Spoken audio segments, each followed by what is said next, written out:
Okay, so we're going to start with some meditation, as we always do, just to kind of help prepare the mind for the class. Slideshow.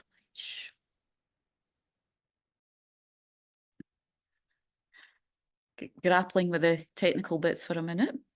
Slideshow. Okay. We all see that?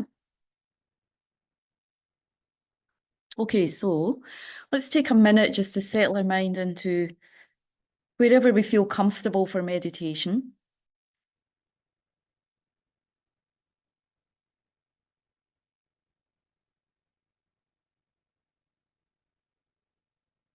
Main thing is to get a sense of uprightness in the upper body and using the lower body to support that uprightness, the straightness of the spine in the upper body.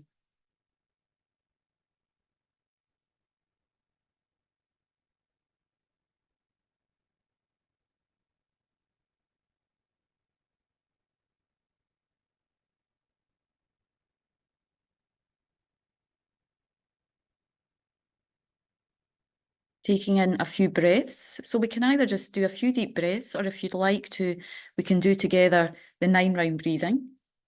So taking the first finger of the right hand and closing off the left nostril, inhaling just a long, slow, even inhale through the right nostril and moving the finger and exhaling through the right nostril 3 times.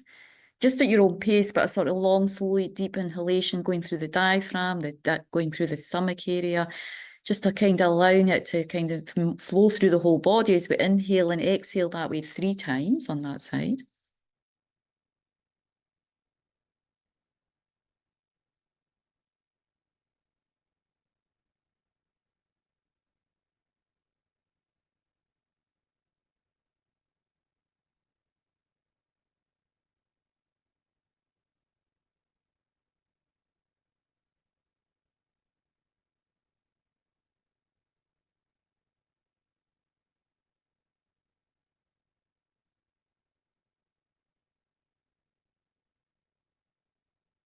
And so we bring the first finger of the left hand, closing the right nostril, doing the same on the opposite side, inhale through the left, exhale through the right, just cleansing the body in general, but especially the channels that run, the 3 channels that run vertical, parallel just to the spine, just in front of the spine.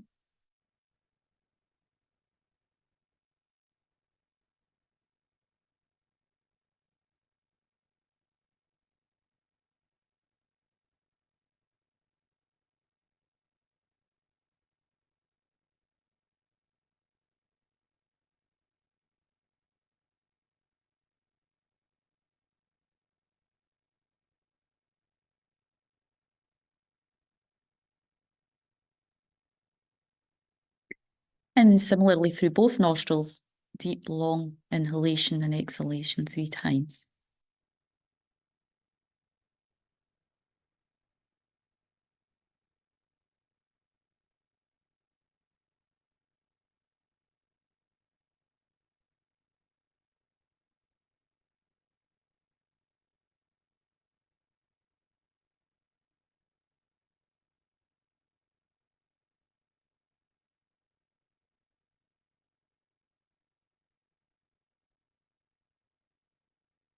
And for a couple of minutes, just being with a natural inhalation and exhalation.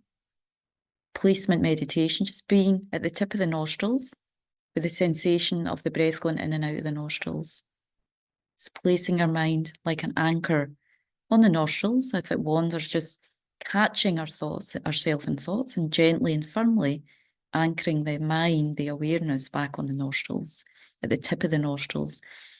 Kind of just getting involved maybe with the sensation a little bit helps us to stay in that place just for a couple of minutes.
So in that a bit more quiet space, it's taking a moment to formulate our motivation a little bit based on what we've already been through in the 4 previous modules, is touching on each of those topics. So first, we discovered in module 1, that we have this potential. It's not all doom and gloom. It's not the end when we die, but we have this kind of deep potential within ourselves, this continuity consciousness that goes from life to life.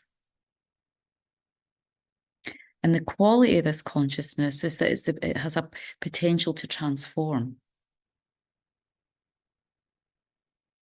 It's clear and pure in nature, but it's also has this ability to transform our heart, our mind, our heart, and all the causes happiness, present happiness, current happiness, and future happiness, all the way up to enlightenment. It's called Tatagarbha, or Buddha nature. This potential to achieve awakening, enlightenment. We all possess that. And as we move through the Lamrim, the next topic is kind of on the basis of that, just taking stock of our life right now, trying to develop a sense of happiness or joy in our current situation. That we have what we call a precious human life. We're born human. We're born with a certain intelligence, a certain interest in spiritual matters, in the Dharma, spiritual teachings. We have an openness. We have some freedoms right now in terms of the environment we're in terms of being able to receive teachings, in terms of having qualified teachers, having a tradition, like this tradition of Buddhism that's come from a lineage of masters all the way down to this current day, transmitted from one master to the next. And it's still very alive, So, and we have such easy access to these teachings right now. So just trying to develop a sense of appreciation or joy in something that we've created ourselves, this precious human opportunity.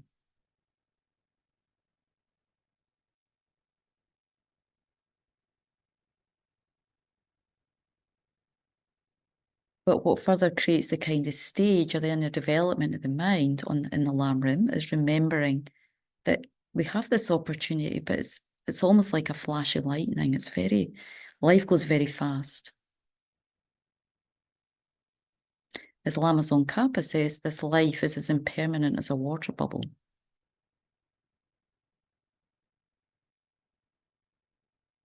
Each day, moment by moment, our life is passing by, almost like a dream.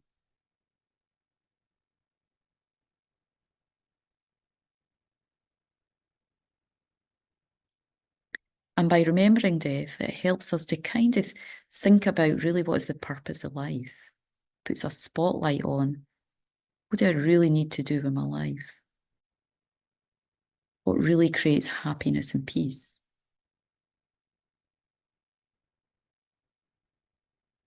It makes our mind more focused.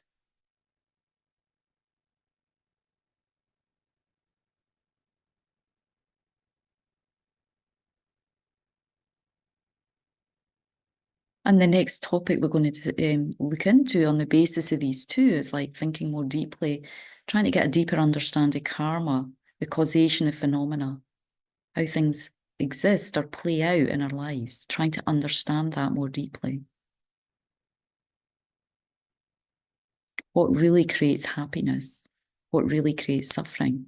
This is all under the topic of karma.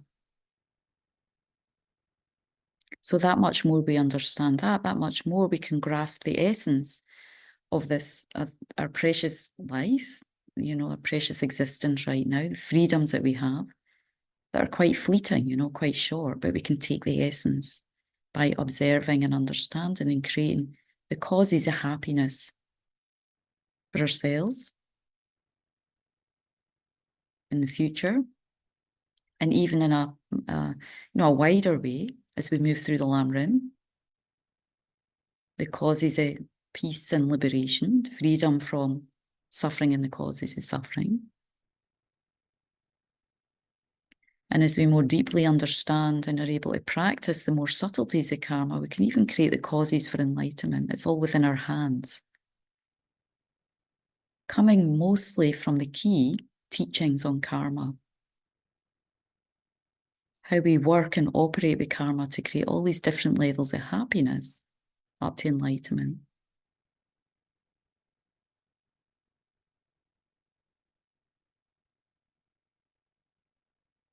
So that much we appreciate are the freedoms we have that right now. You know, we're not in a war-torn place. We're not receiving harm for the elements.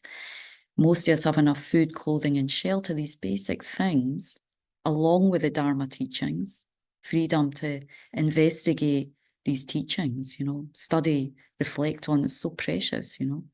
So maybe we can wish that for all beings, you know, that preciousness, that fortune that we feel, and bring all sentient beings with us, you know, with this thought that just like I can receive and practice, slowly understand and develop these teachings in my mind stream, may all beings have that fortune. Especially we see the state of the world right now, you know, so bringing all the humans, all the non-humans, all the different types of beings with us as we take refuge together, as we've seen the image before us, or we can visualize Shakyamuni Buddha spontaneously appearing, this golden luminous light like the sun, embodying all the qualities, being our guide. Just like we take refuge in a doctor, a qualified doctor, when we have some kind of long-term sickness, we need to go to someone that's really qualified, you know, who really knows what they're talking about, to guide us, to give us medication, to guide us, to give us advice. In the same way, we're taking refuge in the Buddha, the Dharma is the medicine, the Sangha is the kind of nurses, the support. So just feel that sense of refuge in the Buddha, you know. Buddha has omniscient mind. So Buddha's always guiding. That's the quality of omniscient mind. So just like the sun appearing in the sky, the Buddha appears and promises, you know, to keep guiding us so we can continue on this program, this path, this inner development, not just for ourselves, but all sentient beings.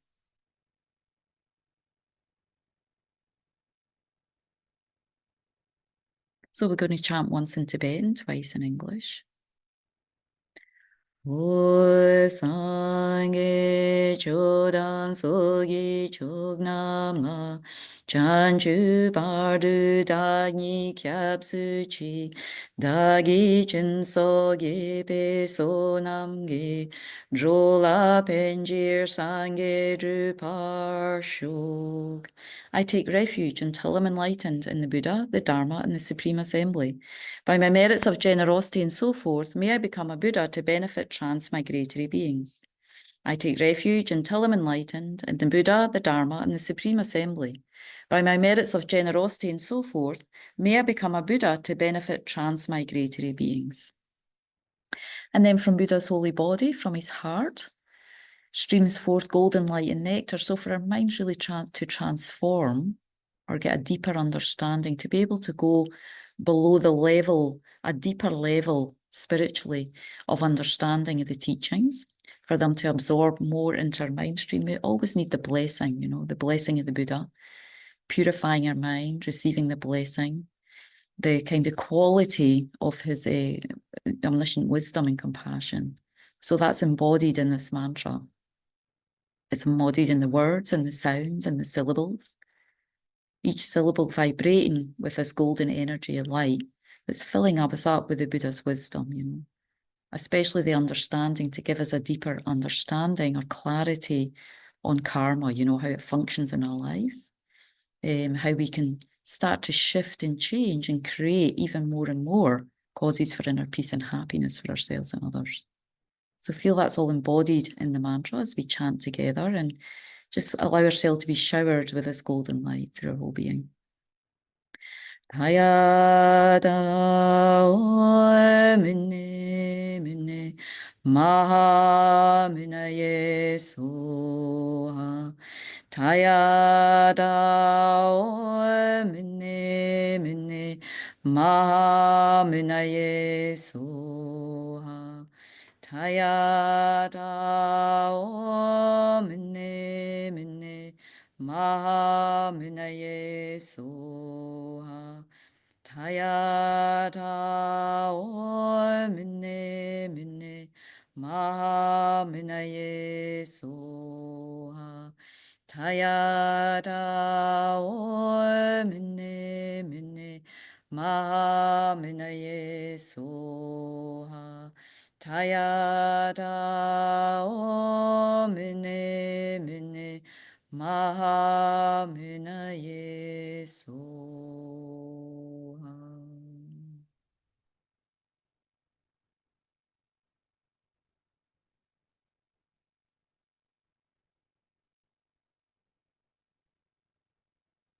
Okay,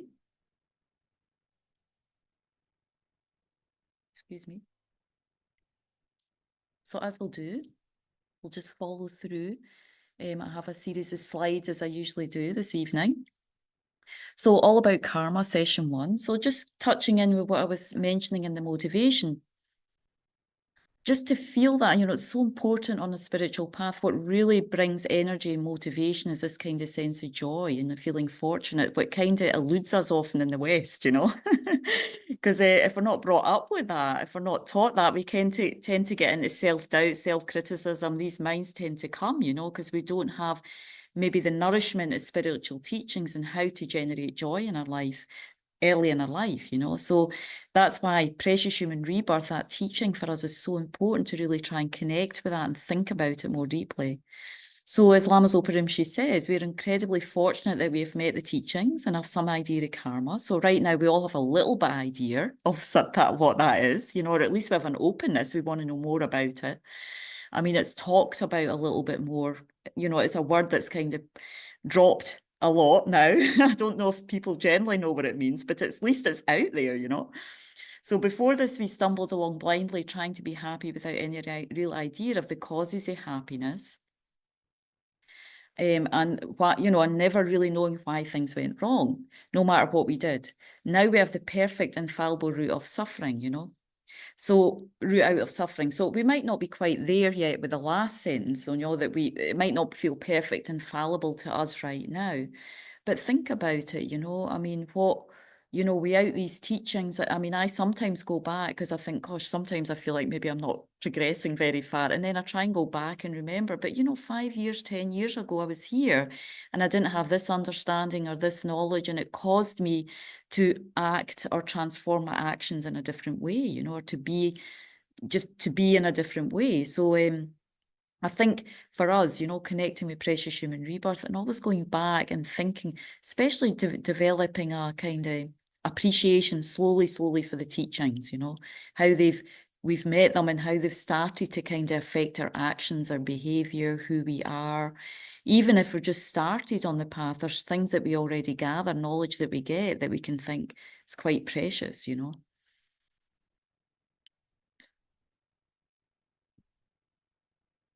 Okay, so once again, so this is a wonderful book by Geshe Lundrup Sopa, Steps on the Path to Enlightenment, a commentary on Tsongkhapa's Lamrim Chemo. So Geshe, fortunately, I didn't have a lot of fortune to take teachings with Geshe Zopa, but he has a few volumes. He's got only one full volume about this thick on karma. I've never entered into it, but I mean, he was a great philosopher in Geshe, so his teachings on, we're not going to go into that depth just now, we're just going to touch into the topic.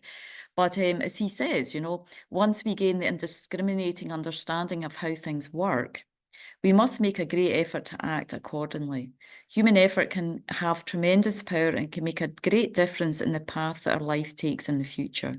So again, this is really talking about the transformative effect of karma.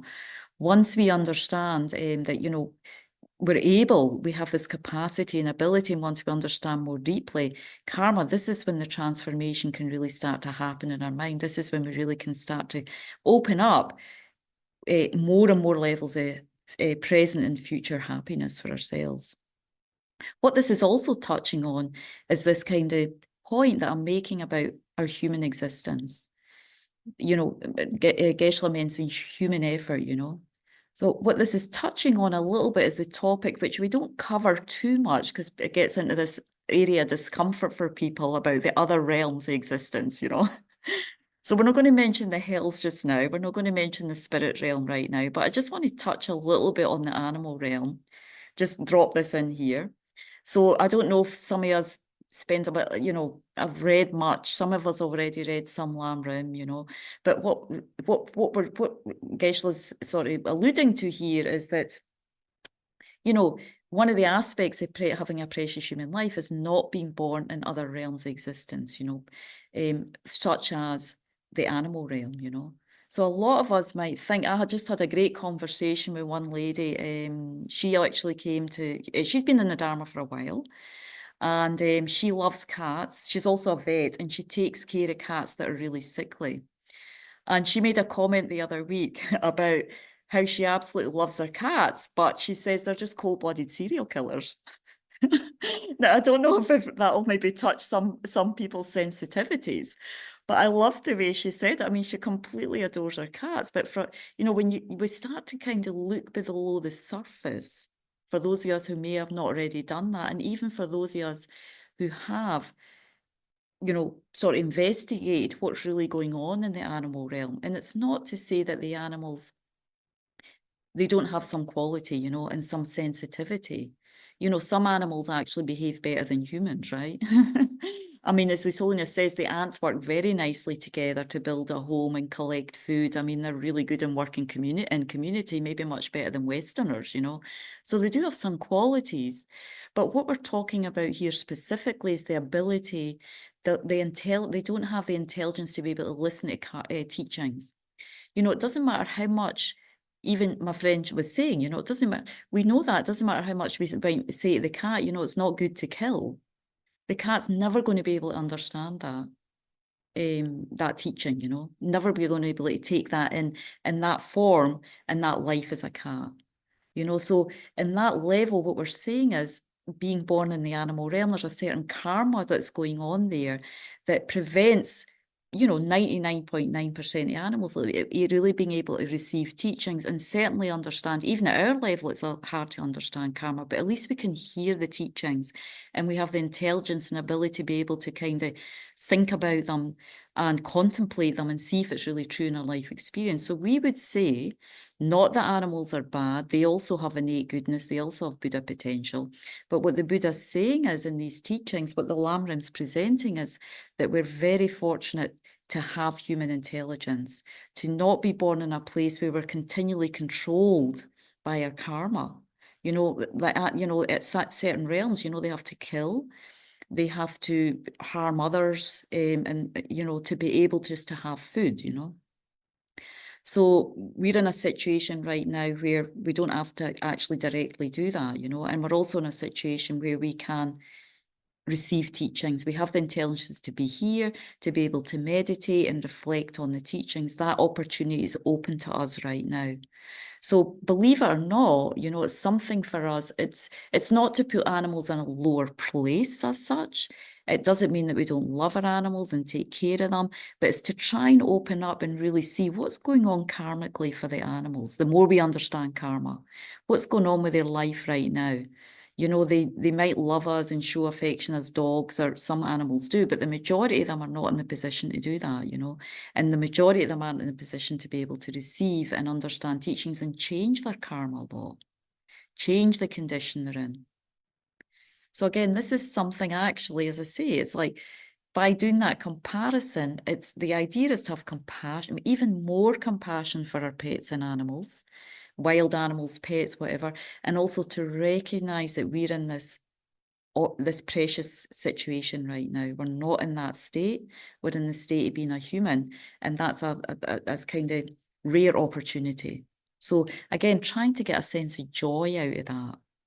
That joy is what brings us kind of energy in the path, you know. It's like, gosh, if it's really like that, then I kind of have to take some responsibility here, you know, because there's so many beings that can't do, but even in the human realm, so many beings that don't have this opportunity, you know, to study and practice and develop this Buddha potential, understand slowly more the workings of karma in our life and how we can affect and change our karma in a positive way.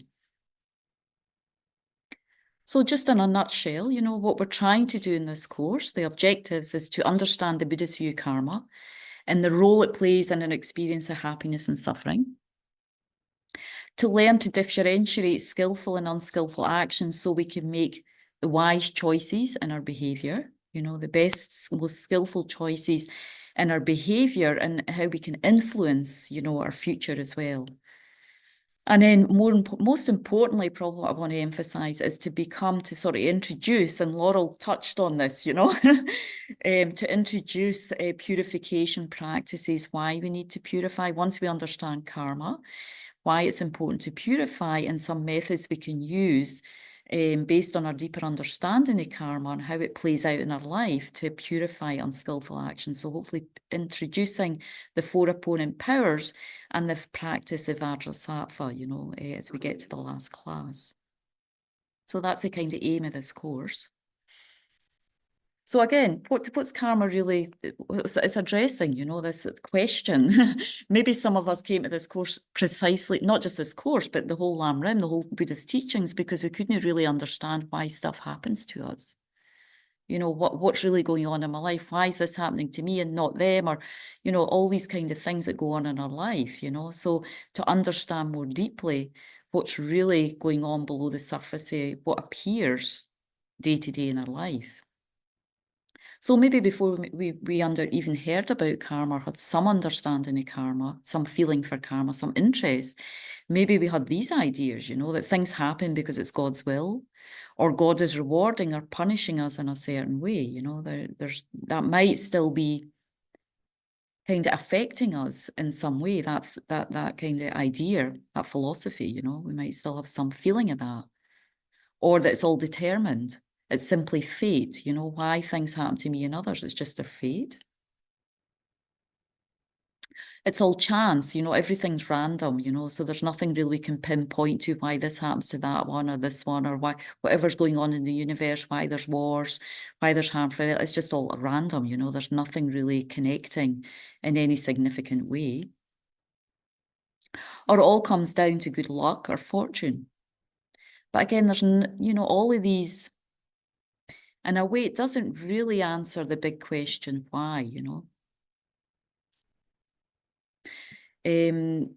So it's not really there's no really logic or reason behind any of these. Maybe just more faith-based if we have a sense of, you know, God is the creator. So that's maybe more faith-based, you know, and maybe that because we come in maybe strong karma, or we've had an influence of that through our family. So in some of these ideas might still be influencing our actions just now, or our thoughts, or our ideas, or understanding about why things happen in our life. So, of course, the Buddhist answer, the Buddhist view to that question is it's due to karma, you know, the law, cause and effect.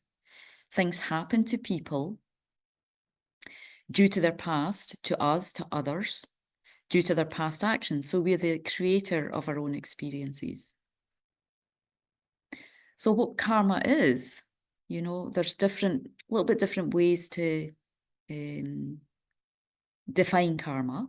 So the main thing is what karma is the law of cause and effect. It's operating in our life like a continual stream of experience. So when Buddha achieved enlightenment, what he perceived was this natural law or energy of the universe that's happening in our minds, in our experience all the time. Everything in our life, what we're experiencing now, comes from something we've created in our past. It's a seed or a plant that we created most likely in our past life. What is karma? It's a result of our karmic experience, our imprints, seeds, that we've planted in our past life.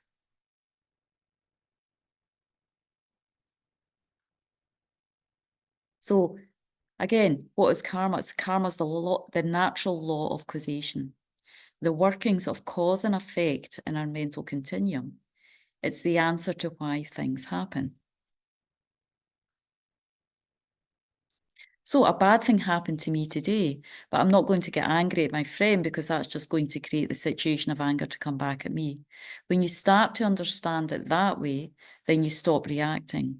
Why did this do to me? This is not fair. So so basically what karma is saying is whatever seeds, whatever actions, what we've done, actions we've created in our past life, it's like a field, you know. What you plant, you harvest, such are the fields of karma. You know, so in every moment, there's an energy. Lama Yeshe kind of says it's almost like this energy. It's this natural law or energy or experience that's going on in our life. And momentarily, moment by moment, second by second, we're experiencing what we created in our past life, and we're creating our future lives. That's what karma's doing. It's this constant either planting of the seeds, suffering or happiness, and experiencing the seeds of suffering and happiness that we had in our past life. It's this kind of natural law, energy, momentum that's going on in our life momentarily.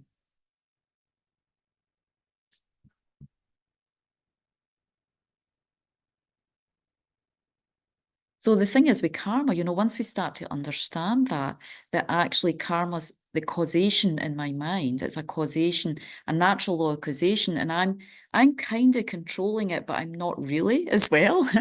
Of course, the more we start to understand this causation and how we can start to maneuver our actions in a way, we start to create, as I say, more mindfulness, you know. So when something happens to us that's difficult, instead of reacting and creating these same impulses, the same karma, we try to take a step back and try to remember, okay, this is happening to me. Somebody's getting angry, upset with me because it's appearing to me because I mostly created that seed or imprint in my past life. And now it's ripening, like plants ripen in the garden. That one's ripening now. But then we also have, within that moment, we have the ability to shift our karma, not just be a victim of it, but change it and not react. And at the same time, instead of feeling, when we understand karma more, instead of feeling a victim of our karma, we can apply some wisdom and think, okay, this has happened. You know, we know it's happened because we've created something in the past. So there's no point to get upset. And what I can do now is create the opposite. I can create some patience. You know, someone's getting angry at me because I've planted that seed in the past. I've harmed them in the past. I've been abusive to them in the past. I planted that seed.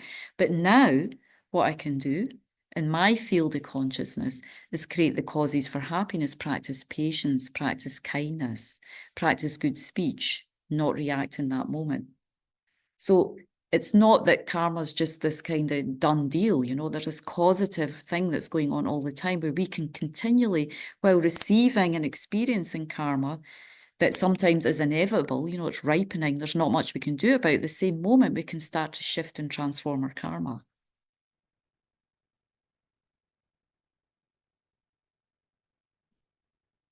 So as Venerable Rubina says, you know, what is karma? It's simply this technical explanation of why you get harm, why you get love, whatever story it is. As she says, it's a sort of heavy duty idea, but it's very empowering because, as I says, it's something in that moment when we're experiencing something perhaps negative, we can start to shift that karma right away, you know, start to purify that karma right away. And as Venerable Amy says, in reality, there's no more injustice, you know, there's no one really out there as such to blame, you know. Riba Rinpoche, he was a great teacher of the Lam Rim, a great practitioner. I think I mentioned him either in the last class or the ritual training. I don't quite, maybe it was the last class, but I gave this quote again that Riba Rinpoche says, that much more we start to understand karma, see the workings of karma in our own mind, understand that whatever is appearing to us, whatever we're experiencing right now, positive and negative, is the workings of our own, what we've created in past lives, mostly in past life. That much more, we can either rejoice in what the goodness that we have, or that much more, we stop to blame others for stuff that happens to us. That much more, we're able to have a little bit of space and kindness for ourselves to say, okay, I created this in the past, but I don't need to keep creating it. I can practice patience here. I can practice kindness, skillful speech. Even just having that remembrance of karma can just stop us in the moment. Even if we can't completely move into a place of patience or kindness, we can just remember, okay, this is karma. Step back a moment. Try not to react. Try to remember that this is something I've created. Take responsibility for that. Don't be a victim. Just simply take responsibility. So another definition of karma.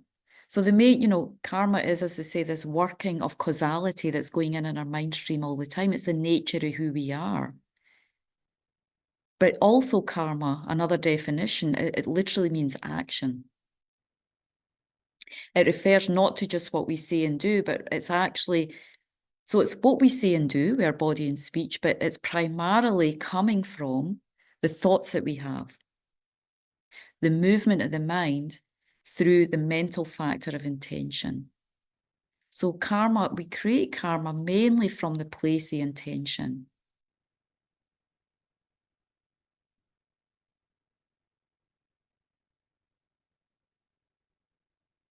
So here in the level of being action, actions are our body, speech, and mind.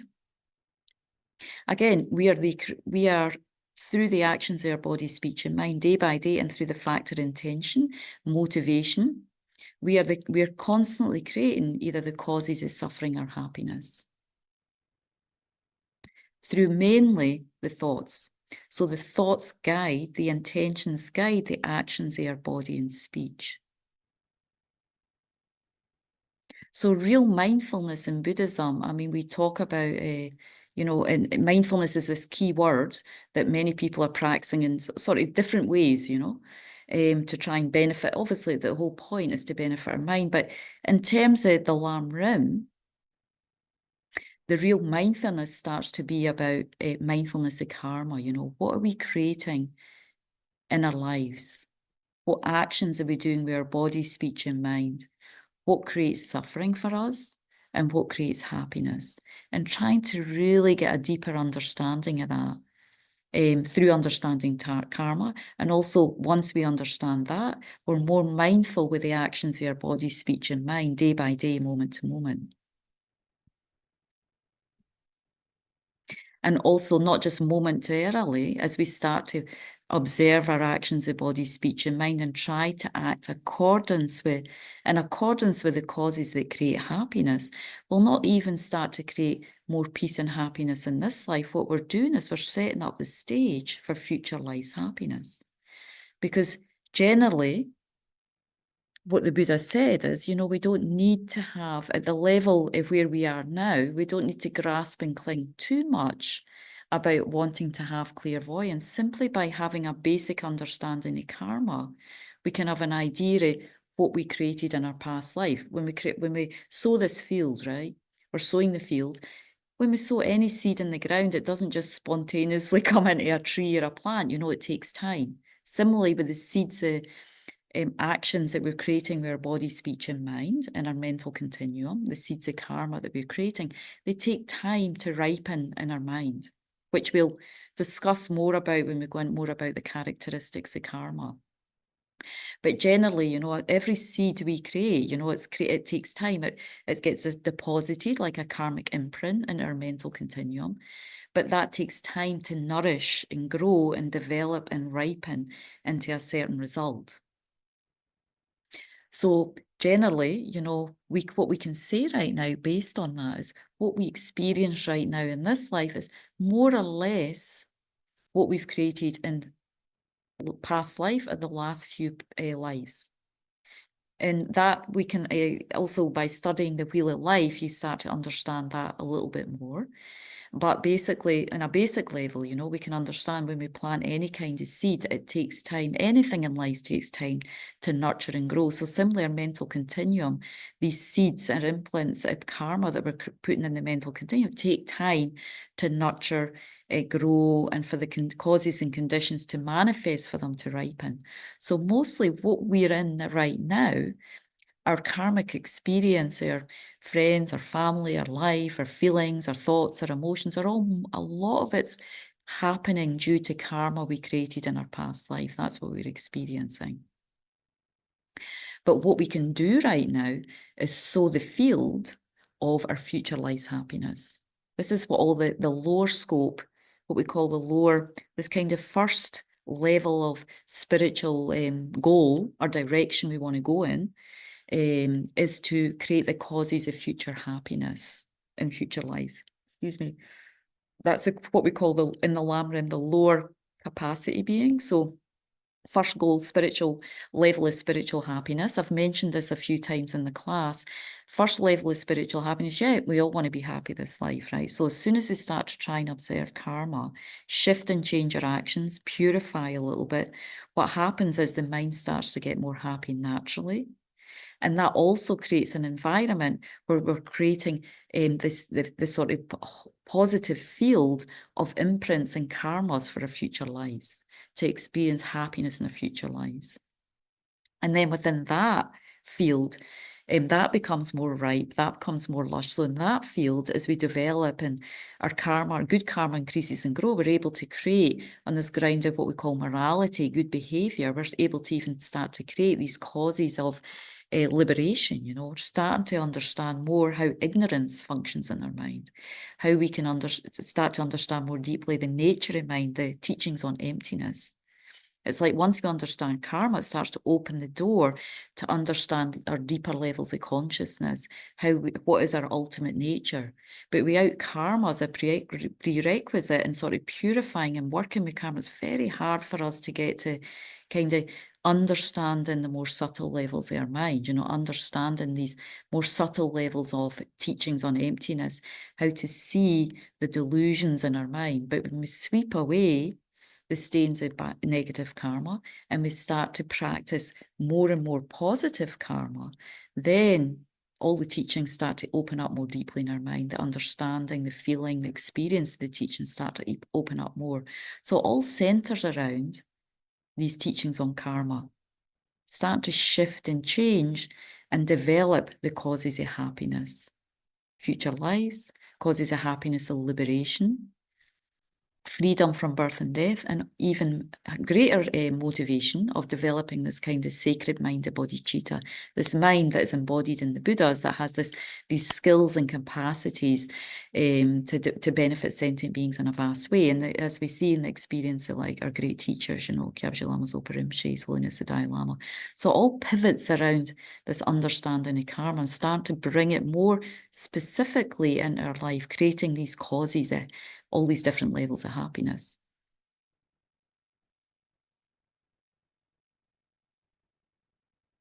So as I say, everything we do at the moment, everything we say or we think, it's all creating these seeds in our mental continuum, like karmic imprints or seeds. We'll hear these different terms, you know, that will cause us, project us into either a happiness or project us into future suffering, you know.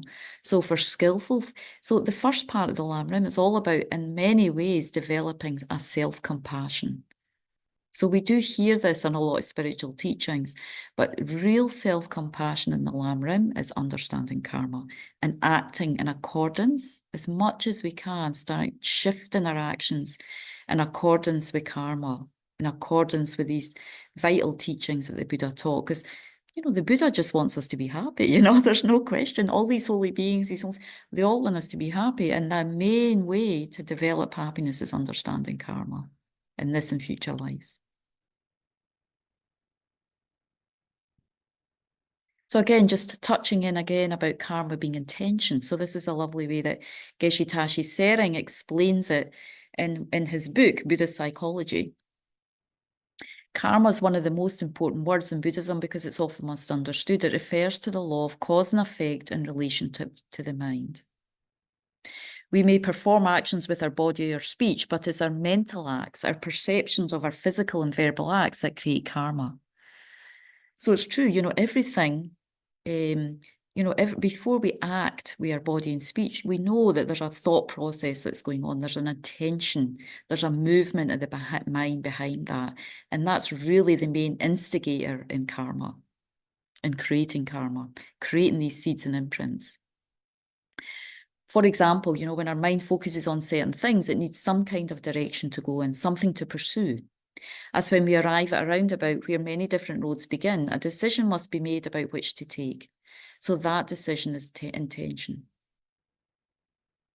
So again, it's very subtle, because sometimes we have strong intentions or strong, we have a clear intention or motivation about doing something.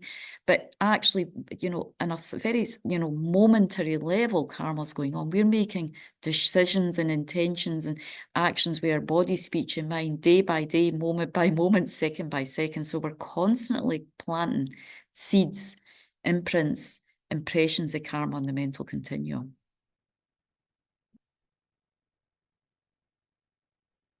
Another way Carl expresses its mentions about karma, it refers to mental impulses based on previous behavioural patterns that drive us to speak, act, and think the way we do. Or we could say karma is our thoughts, We have the thought and then we act. Many times it feels like it's thoughtless, but there's these impulses or behaviour or habits that are going on all the time.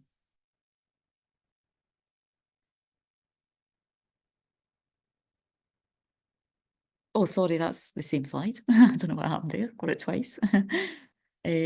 So another way of expressing karma that Lama Yeshe has always a unique way of and really getting to the essence of the teachings.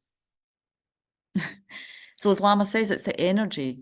It's just what's going on all the time. It's our experience, it's our thoughts, our feelings, it's the energy, it's everything that's happened to us on a momentary level. And again, it doesn't really have anything to do with what our mind may necessarily believe. So what Lama says is, karma doesn't depend on your believing in it or not. The mere fact of your existence proves the existence of karma. Irrespective of whether you want to know about karma or not, whether you believe in it or not, it doesn't matter. What the Buddha said is that we are karma. We are a result right now of what we experience, what we created in past life. And we're going to be, and what we're creating now is what we are going to be in future lives. We are our own creation. Whether you accept karma or reject it, you can't separate yourself from karma any more than you can separate yourself from energy.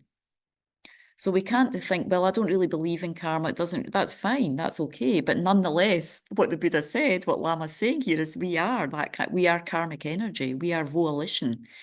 We're this energy that goes on and on and on, is creating action all the time. So he uses this analogy, you are energy, you are karma. If you're a human being, it doesn't matter whether other beings think you're a human being or not. You are a human being. So it doesn't depend on what you think either. The truth of all existence doesn't depend on what we might believe. And again, this is why we have our own beliefs or conceptions of things. But this is the whole point of the Buddha's teachings. This is the whole point of studying the spiritual path. It's to go deeper into or beyond the level of what we normally think or believe, to investigate that as clearly and vastly as we can, so we don't kind of cheat ourselves, We may come to a conclusion eventually, okay, we didn't believe in karma, but at least this course is we try to make this course giving you an opportunity to really investigate it thoroughly. So as His Holiness says, karma is it's a term of active force, which indicates that future events are within your hands.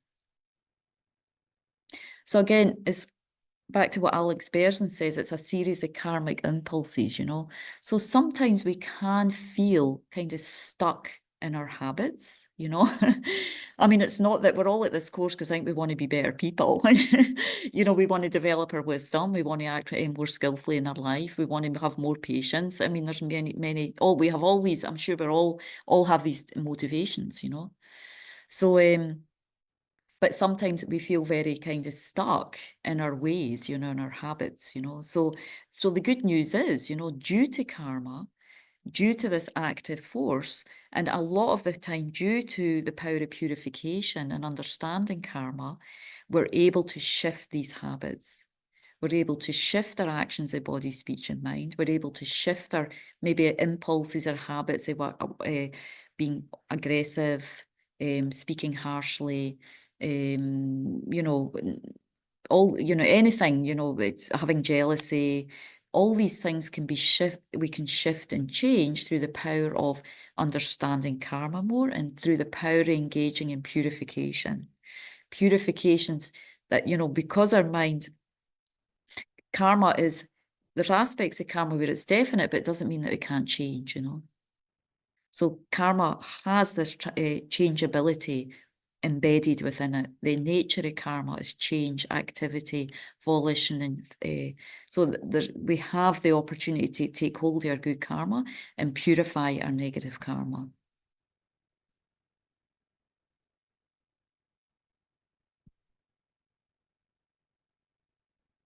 So what else karma does is it helps us to remember there is no separate mind outside of you that creates your life. So on some level, you know, the thing is with karma, it's something that right now we're not able to directly see, you know. So we have to get some kind of we have to get some kind of understanding intellectually and some kind of feeling through our practice and meditation of how karma's operating in our lives. Because it's really where our life kind of affects us at the most profoundest level.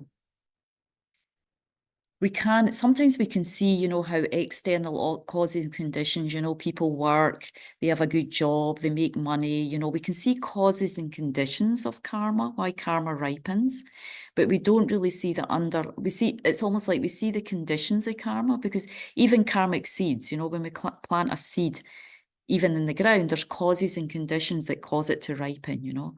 We need the sun, we need we need a certain amount of maybe air or light.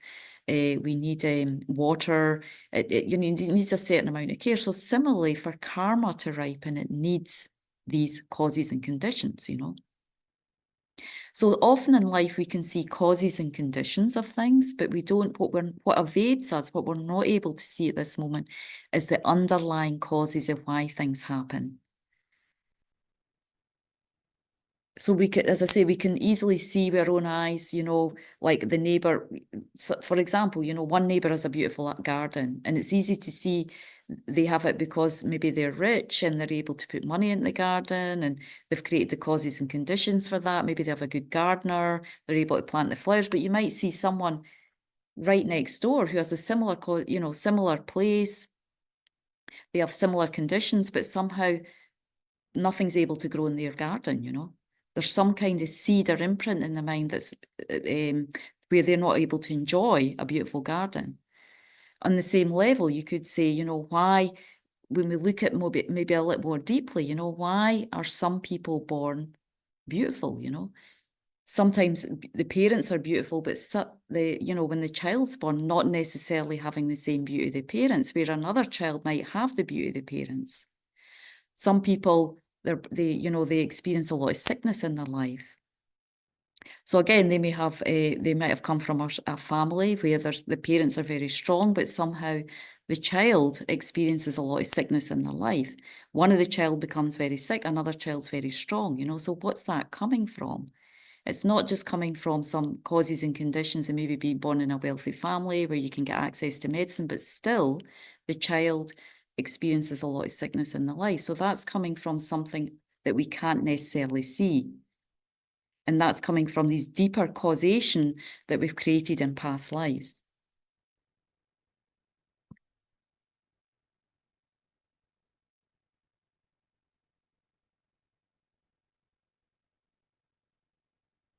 So just again, thinking about where karma fits in a little bit as well. So it fits in this place in the Lam room, you know, kind of encouraging us, inspiring us, you know, to start to observe karma. So as Rinpoche says here, observing karma is the most vital. Well, it's also important in view of what I think was touched on in the first module, the Four Noble Truths. So what are the two main causes of suffering when we sort of go over the Four Noble Truths? The first truth is the truth is suffering. You know, so again, that's just like what we see in our life, you know. Sometimes we experience happiness, sometimes we experience suffering, but on a deeper level, we're all experiencing birth, old age, sickness, and death, you know. And that's something that the Buddha says is that's all in the nature of suffering.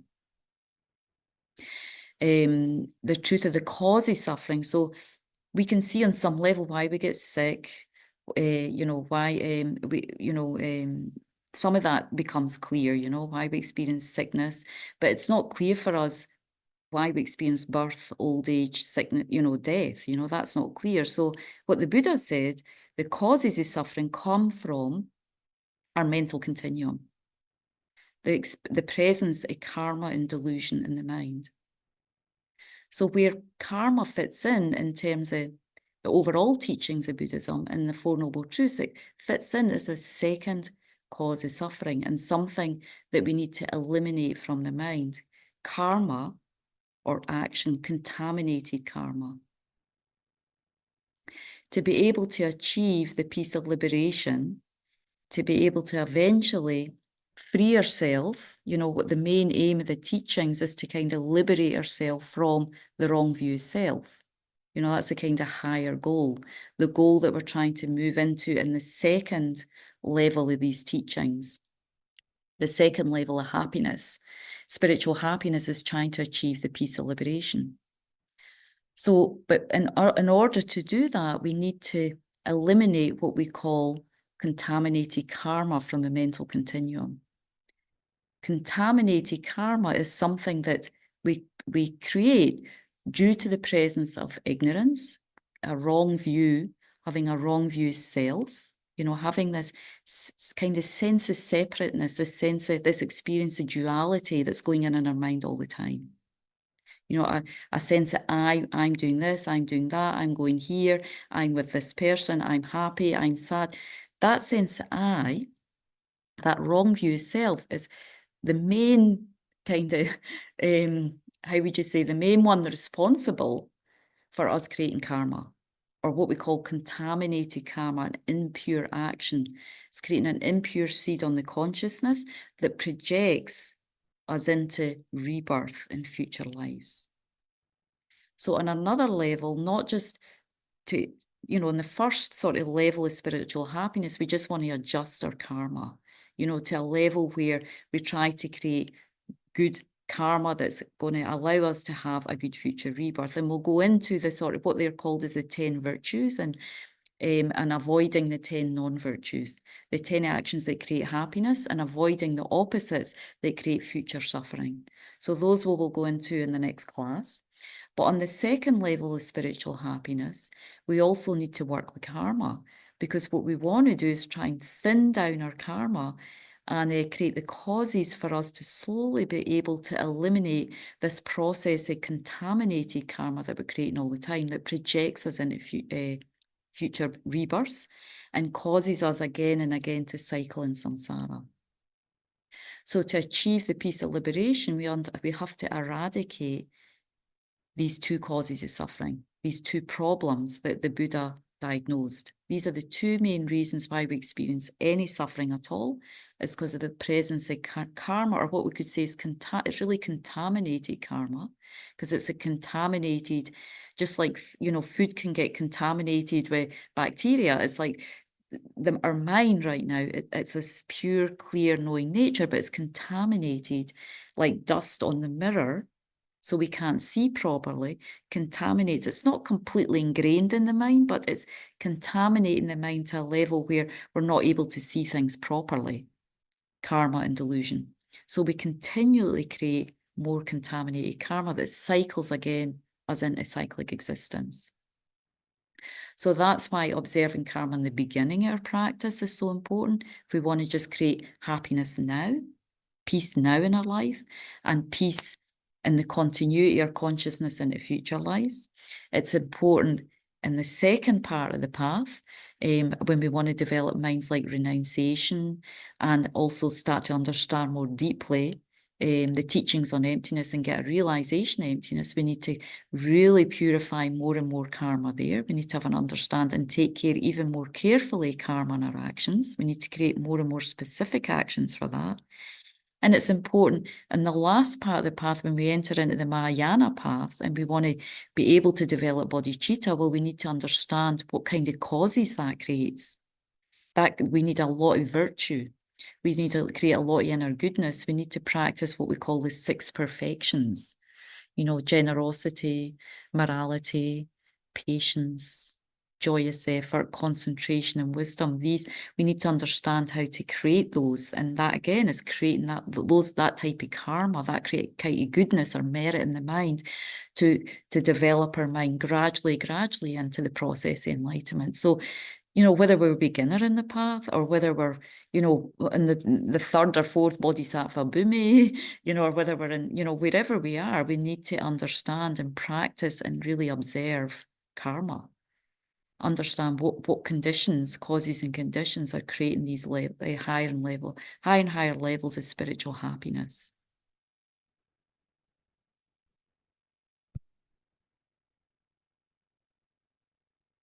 So just as in a nutshell, you know, so as the great Bodhisattva Shantideva says, you know, from virtuous actions, all happiness arises. And from non-virtuous actions, all suffering arises. So it sounds simple. Many of these teachings do, you know, but, you know, in our daily lives, not always easy, you know, not always easy. It depends how familiar we are with virtue from our past life. If we've created great familiarity with virtue, with practicing the 10 virtues, avoiding the 10 non-virtues, then this life, it's their habit already, you know, it's very easy, you know. But if we haven't in our past life, then we need to really, you know, anyway, we need to all, you know, study karma more. But for us, it's more difficult. Then we need to think more deeply about the teachings in karma and gradually start to adjust our behavior. So again, Lama Zopa Rinpoche, every time before Rinpoche taught, I mean, we always recited prayers, you know, more extensive prayers, but one of the prayers we recited was this praise to Shakyamuni Buddha. And this comes in the sutras, and it also comes in as part of this praise to Shakyamuni Buddha. So Lama Zopa Rinpoche would always have us stop and meditate on this verse for a couple of minutes. He would either give commentary, or he would often give a bit of commentary, but creating a space for us to meditate and really think about that. Because really what defines a Buddhist practitioner is our actions, you know. Are we creating actions that cause happiness and peace for ourselves and happiness and peace for others? We might look like a great practitioner reciting mantras, meditating for hours, doing all these retreats, you know, but what it boils down to is our karma, you know. What is our motivating factor there? Is it becoming a virtuous action? Is it something that's, you know, when we get off the cushion, are we creating good karma? Are we not harming others? Are we helping others? Are we having good speech? Are we having, you know, right thought? You know, are we having good action where our body, you know? So that's what it really boils down to. What is our conduct off the cushion, you know? Is it in alignment with karma? Do not commit any non-virtuous actions. Perform only perfect virtuous actions. Subdue your mind thoroughly. This is the whole essence of the teaching. So again, in a nutshell, easy to easy to read. And, you know, we get some sense of that when we read in it, you know. So where are we right now with that when we read that? You know, what's our understanding of that? And what can we think? And what part of that are we doing right now? As one of my friends said, you know, another kind of commentary on that is do good stuff, don't do bad stuff. If we want happiness and we don't want to suffer, you know. So Again, that's a simple way of putting it, but I think we need a wee bit more commentary on that as well. Okay, so that's just it's just, again, here, just a really brief introduction. And again, some of it, you might be familiar with some of that already. So it's just reminding us it's some of the basic definition of karma, how it's operating in our life. So what we're going to go into a little bit more now and just touch on just before we finish class tonight is the three categories of phenomena. Where does karma fit into that? So there's these three categories of phenomena that's kind of going on all the time. So first of all, there's something called manifest phenomena. So manifest phenomena is something that we can directly see day to day, like like you see that you're all sitting in front of a laptop, so you see your laptop or your computer or your iPad or your phone, you can see that, you can see the glass of water, you can see the table it's sitting on. It's anything that's really that we can see right now with our eyes, we can hear, we can touch, we can taste. It's something obvious to our senses. So that's the first, what we call category of phenomena. So the second category of phenomena is something that's called slightly hidden phenomena. And again, these are the types of phenomena that we need. This is when, as spiritual practitioner, as soon as we enter a spiritual path, it's like we're trying to touch into these slightly hidden phenomena. We start to feel like there's something beyond the scope of my life that I'm not getting right now, and I need a little bit of help, So in terms of revealing slightly hidden phenomena, what the Buddha revealed, an example of that is the teachings on impermanence. So right now, the Buddha, what we would call slightly hidden phenomena is a phenomena that right now, that what we'd say, everything that's impermanent, So for example, we just did the course on death and rebirth. So it's not so much death, but it's a teaching on impermanence there. So right now we see manifest phenomena. So we a little bit logic and reasoning with the teachings of the Buddha, we can start, even through scientists, they can use machines and microscopes to start to see that on a more subtle level beyond our senses, things are moving and shifting and changing all the time. There's this type of impermanence, kind of abiding, growing, developing, abiding and decaying nature of everything that's going on right now. So one example is that's a slightly hidden phenomenon. We can't see it with our eyes, but if we start to look a little bit below the surface, a little bit below just, a little bit logic and reason, we can logic and reason that although we don't see it, we know that things are moving and shifting and changing all the time. Of course, once you have developed a certain level of meditation, you're actually able to see that with your spiritual eye. You can see impermanence when you have certain levels of sort of meditation or concentration. But we can already logic and reason a little bit, or through inference, that things are impermanent. So that's one example of slightly hidden phenomena. So why karma is it's a difficult topic is because it comes under the category of an extremely hidden phenomena, like emptiness. The view of emptiness is also very, very hidden to us right now. We can't see it. So that's what I was saying about, we can see people enjoying, we can see, for example, someone has a beautiful body, somebody's fat, someone's thin, somebody's rich, someone's pure, someone has a good business, someone really struggles in life, no matter how hard they work, how much effort they put in, they're not able to experience the benefits of maybe having a wealthy, comfortable life. So we can see that, but we're not able to see the underlying causes. We might be able to see some conditions of why that's happening. Maybe they're living in a poor country, so it's very difficult to be able to make a living, to accumulate wealth. There's some other external causing conditions going on that we may be able to attribute to that. But what we're not able to see is the underlying causes. And this is because karma is it's an extremely hidden phenomena. So this is where we have to actually rely on this case on the teachings of the Buddha.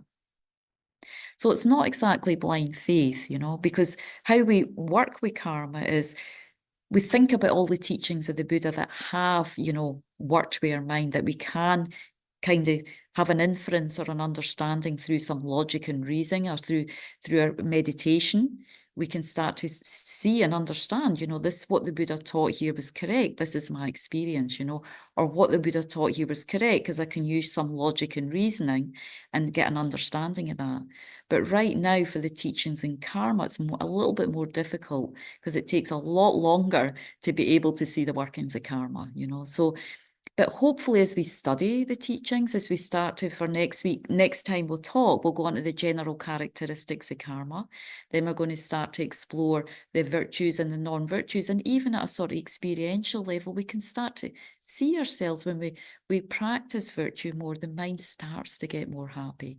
As we change our actions into actions that create the causes of happiness, and start to reduce and purify the karma that we've maybe created in the past that could ripen as unhappiness, and start to purify and change our thoughts, kind of anger and jealousy, we start to purify them, and more of our actions get motivated by compassion and kindness and patience.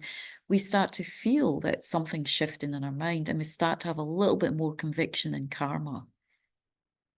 So, but you know, at the preliminary level where most of us are, it's not so easy to directly see karma. So but as I say, there's, you know, we can start to get some sense it really through relying on some of the teachings that the Buddha has taught, that we can gain a conviction in, and then starting to practice what the Buddha taught about karma and creating the causes of happiness in this life, and seeing how it starts to affect the mind, how it starts to affect our life.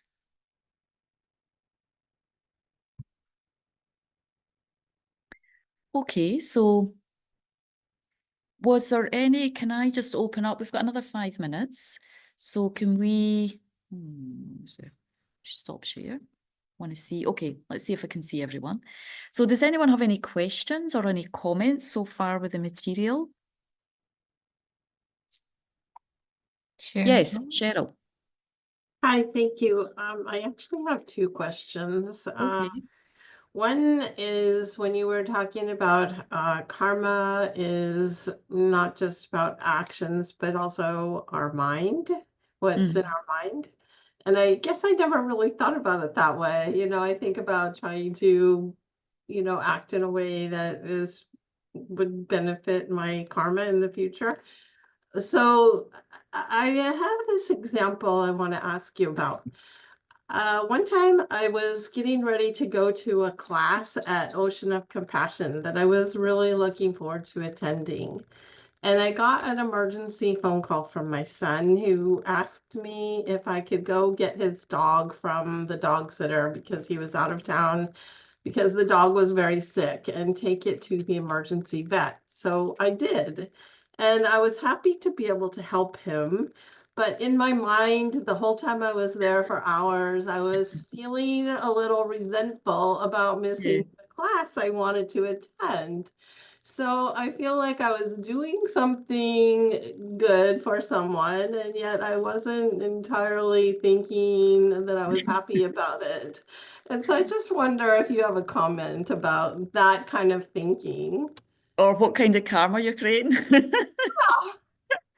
I mean, I think, you know, it's not easy, you know, it's not just like one thing and one seed. So in some level, you created the karma to, you know, to benefit that person, you know, but we could say it was maybe a little bit shaded by some, you know, it's like you create one good karma there by benefiting another, but you could say maybe it was, I don't know, it's a difficult one, you know, resentment doesn't create good energy either, does it? So maybe it kind To of myself, I didn't you could say, say it but sort of tainted the, yeah, you could taint the karma a little bit, the goodness, because you didn't have like this completely pure joy that was coming up from it, you know. But nonetheless, you could look back and rejoice and say, okay, you could say you regret, instead of having resentment, what a nice quality is to have.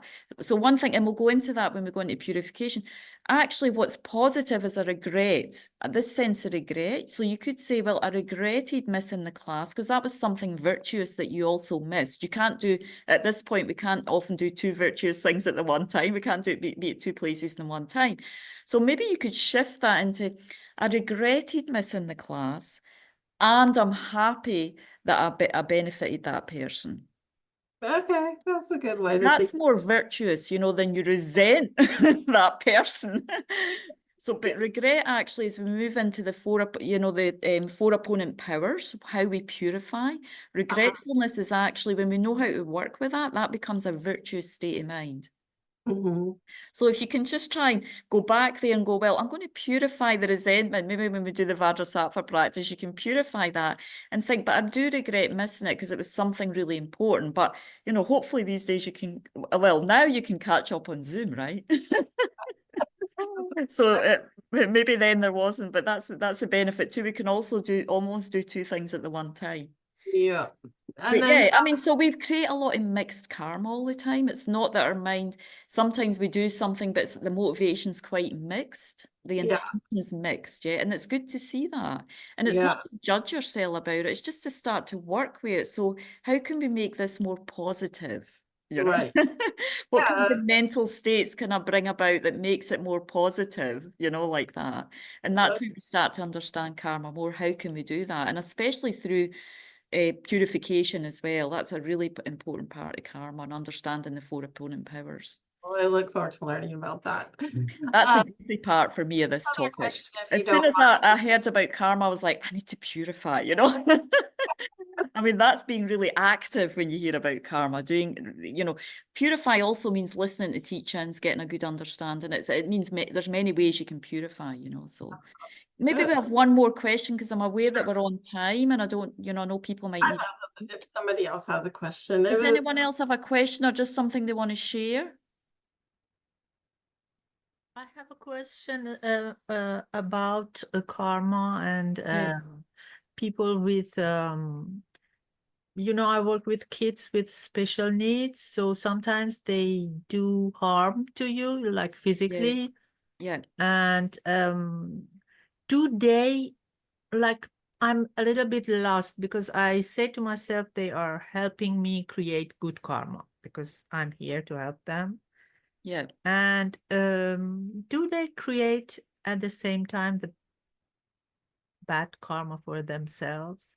Or they are tasting the result, like their karma is ripen in this time, and then they are doing it, like they are passing through it, and then they have only good karma. It's Would a anyone else? simplistic, but Yeah. Would anyone else like to, based on the class, does anyone have something they would like to share from that? I mean, and again, we're not saying in level of karma, we need to get back beyond the place that people are bad, you know, it's not about that. There's actions that create harm and negativity, you know, but inherently we all have this inherent goodness because sometimes that can come up, you know, especially when we're talking about animal realms or, you know, people who have these kinds of disabilities and they're controlled by negativity. We get into this place where they're, you know, they're bad or they're, you know, it's true, the actions, it's like in this type of class, I think it's really important to separate the person or their Buddha nature from the actions they're creating, yeah. So that's just one point I wanted to mention. But would anyone like to try and answer or share something with that question that Ladan brought up? Anybody brave enough to say something? Kate? Just that sometimes I think we might be in a position to help reduce what harm something else is able to cause by creating a condition that helps them grow and become something where they have the conditions to maybe not do that. Whereas if maybe we weren't there, maybe they would do that in a situation that would cascade them into a really bad situation that promotes an environment of true harm with no outlet that cycles them continually into worse and worse conditions. So, and you know, also I think patience is like somebody does something to us and then we're patient with them. I think that is something that's very beneficial to them too. So it's just something. Thank you, Kate. Yeah, no, that's a really nice point, Kate. I mean, certainly from your side, as much as we're patient and kind and maybe do prayers or, you know, create a positive field of energy around them, that helps. And they are still creating their karma, you know. So you can certainly, I think, with the power of your good presence, you know, what you can do to help your powers, your prayers, your practice. I think that, you know, for sure, if they're around more kinder people and a better environment, it's helping with the what's going on in their mind. But nonetheless, if there's aggression and I mean, I have another friend who's worked with mentally handicapped people, and that can get quite aggressive. So and again, all we can do is have compassion, but this is the power of the habitual tendencies playing out, you know, from future lives. So they are still creating karma, you know, that definitely through that. And how they create it, the level and the depth, it really depends on the awareness and the intention, which again, these topics will go into the next class, like the characteristics of karma. So their intention might not be really strong, you know, their motivation to harm you. It might just be more like impulses that are going on, you know. So it's very much what karma we're creating is like what the intensity, the intention is. That has a big impact on the karma. So mostly a lot at that level, it's just these imprints that are just playing out, you know. They're just playing out. They don't have the mental space to sit back and go, I shouldn't really do that, you know. It's just through, and that's for us an example of, first of all, we can have compassion, you know, and also just for us to really think about, gosh, I need to observe karma, because none of us want to be in that situation in our future lives. They certainly didn't, you know. So it's kind of teaching for us on karma, you know, how much we need to take care when we can, when we have this precious human life, when we have this intelligence. And it kind of it does explain why they're in this situation and why right now we're not, you know. Otherwise, what is it, just random? Is it just God's will? I mean, if it was God's will, there's no way God would create anybody in that situation, you know. There's just no way. The Buddhas would never do that, you know. All they can do is teach us how not to be in that situation through teaching karma, the law of causality, that which governs our life right now, you know. That's who we are. As Lama said, that's our energy, that's what's going on for us in that deep fundamental level. So that much more we can take hold of that and understand and have a clarity, that much more we take control of our lives, you know, that much more we affect all our causes of happiness up to enlightenment. So I'm aware that we're going over, but thank you, both of you.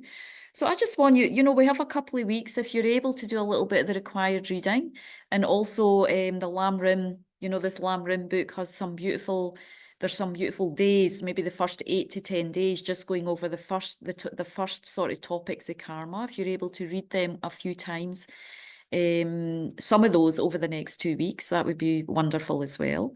And maybe just think about, you know, on a deeper level, how do you think karma, think about, okay, if this is my karmic view, you know, what I'm experiencing right now has come from my past life. Just think about that a little bit. I created this. Try and get into karma a little bit more, you know. So what did I create in my past life? What's good? And what do I need to shift? You know, what can I rejoice about? And what else do I need to work on, you know? And then that might bring us in more inspired to do some of the purification as well. So it's good to look at our good stuff and our not so good stuff, you know, and just have a healthy balance of what needs to shift and change and what we can feel happy about, and use that happiness and joy of it, because we have like a lot to rejoice about, even though we all have struggles and problems in our life. That's also the nature of samsara. We're not going to be without them, but there's a lot of background goodness that we've created to be here right now. So like, try to really think about that more deeply and rejoice, you know, feel happy about that, you know, just being a human, having these freedoms and richnesses that we enjoy in this human realm. Or this human, not just human, really human experience, our particular human experience right now. So let's just take a moment to dedicate, and wishing you all also a happy Thanksgiving, joyful and wonderful Thanksgiving. I know it's an important holiday for us in America, so I hope you enjoy, you know, and also just dedicating all that positive energy so that every being, you know, like ourselves, may all beings come to have an openness and really do be able to understand and investigate the concept of karma in their life, how it affects, how by understanding that it can affect whether we experience happiness or suffering, how by trying to practice and bring that into our life, it deeply affects our ability to experience happiness and suffering on a sort of daily life level, and then also on a deeper, more profound level, and creating all the causes of happiness up to enlightenment. So may all beings be able to really open up and enjoy and be able to practice karma in their life by virtue of me listening tonight, by virtue of this class. Just sharing that energy, especially in the planet right now. There's a lot of places where karma, the teachings on karma would be really useful. We can see that, if people, if there was a deeper understanding or sensitivity to karma, so many problems wouldn't arise in this world, So dedicating for, really for these teachings on karma to pervade the world, for people to really take that into their hearts.